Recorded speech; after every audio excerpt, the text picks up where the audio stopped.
G'day, I'm Kevin Young.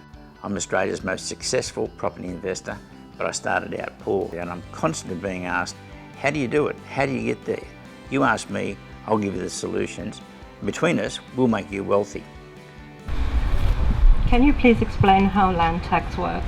Well, land tax is yet another tax on property, and it got out of hand. I didn't protect myself from land tax because I believed the politicians when they said they were going to phase it out, because they said it was an unfair tax.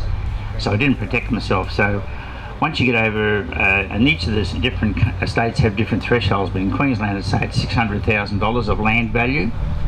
You could have $3 million worth of property, but the land value could be less than $600,000 when you pay no land tax. Once you get over that, then you start contributing, it could be $1.50 per 100 of increase in the value across as a land tax.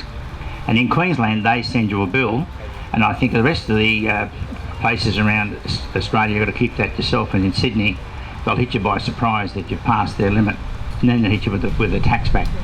What the benefit it is, no benefit to you, they don't give you anything back in return, it just goes into government coffers. And the same thing with the stamp duty you pay when you buy a property. You all voted for the GST, didn't you? Hands up those that voted for the GST. Oh, not many hands now, there's a lot of hands then. Remember they were going to stop stamp duty as one of the trade-offs? They brought it in and sneakily forgot about it. But they kept the stamp duty on property and the stamp duty on shares. We don't pay stamp duty on shares anymore, you know why? It didn't suit the banks, and the banks are a very powerful vocal force and political force, and they got them to wipe it. But why hasn't they wiped it on property? Because we're not a vocal force.